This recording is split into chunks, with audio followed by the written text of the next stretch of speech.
dire oui à ses besoins. Si je ne sais pas dire non à quelqu'un, ça veut dire que j'ai du mal à me choisir et à dire oui à moi-même.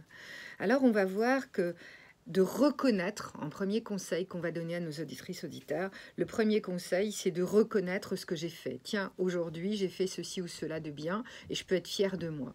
La mésestime de soi, l'estime de soi, ça se construit au quotidien. On a déjà vu au préalable que nous avons 60 000 pensées par jour et 58 000 les mêmes tous les jours. Donc le rouage est un vrai rouage de changement étape par étape. Donc, être bienveillant avec soi-même. C'est facile à dire, être bienveillant. Mais en fait, on est souvent en train de pointer notre dysfonctionnement.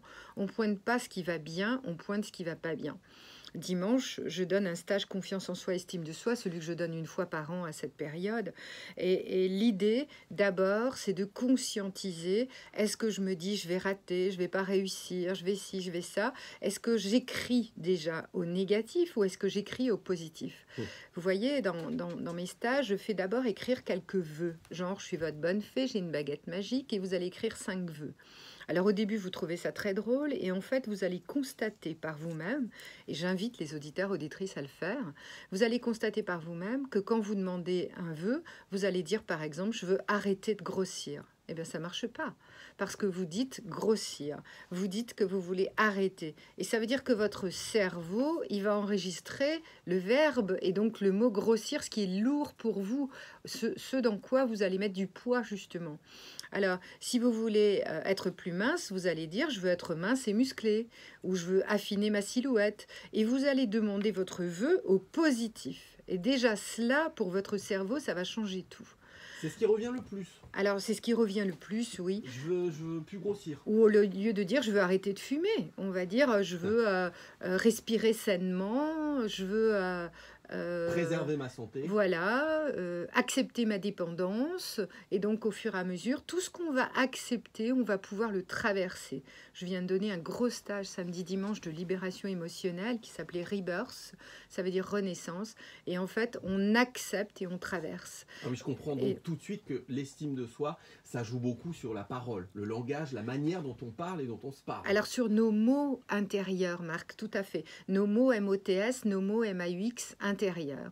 Alors, souvent, peut-être vous allez me dire, mais d'où est-ce que ça vient? Pourquoi est-ce qu'il y a des gens qui arrivent à avoir plus d'estime et d'autres moins d'estime? Eh bien, on va le voir mardi prochain sur comment être un parent parfait. Ça vient de notre petite enfance, en fait. Comment on a été comblé? Est-ce qu'on a été séparés de papa et maman? Qu'est-ce qu'on a vécu en étant petit? Alors, c'est très, très important de voir qu'on n'a pas toutes les chances au même niveau, on va dire, dès la naissance, dès l'accueil de l'enfant. Et ceci va engendrer que l'enfant va se sentir désiré, aimé, rejeté. Un enfant qui, par exemple, n'a pas été désiré dans une fratrie, eh bien, toute sa vie, va prendre sa place très fort. Par exemple, j'ai une maman qui est venue, qui a un petit garçon de 4 ans, et elle me dit « Qu'est-ce qu'il est turbulent, qu'est-ce que c'est fatigant, mais qu'est-ce qui se passe, il est hyperactif, dites-moi-le, etc. » Et puis, en fait, je discute avec cette maman et je lui dis « Comment faisiez-vous, madame, lorsque votre enfant, quand vous étiez enceinte, lorsque vous portiez votre enfant ? Est-ce que vous aviez besoin d'être rassurée? Est-ce que vous aviez besoin de sentir dans votre ventre qu'il bouge? » Ah oui, elle me dit, je faisais bouger mon ventre pour qu'il bouge. Eh bien voilà, votre enfant continue le scénario. Il vient rassurer maman en permanence. Donc il joue dans sa chambre tout seul et au bout de 2 minutes, il vient voir maman si elle est bien dans la cuisine. Il vient la rassurer comme elle l'a fait dans sa grossesse en fait. Comme quoi ça démarre tôt, mais il n'est jamais trop tard. Hein. Il n'est jamais trop tard, puis on peut travailler cela. On va le faire jusqu'à 9h45, apprendre à s'estimer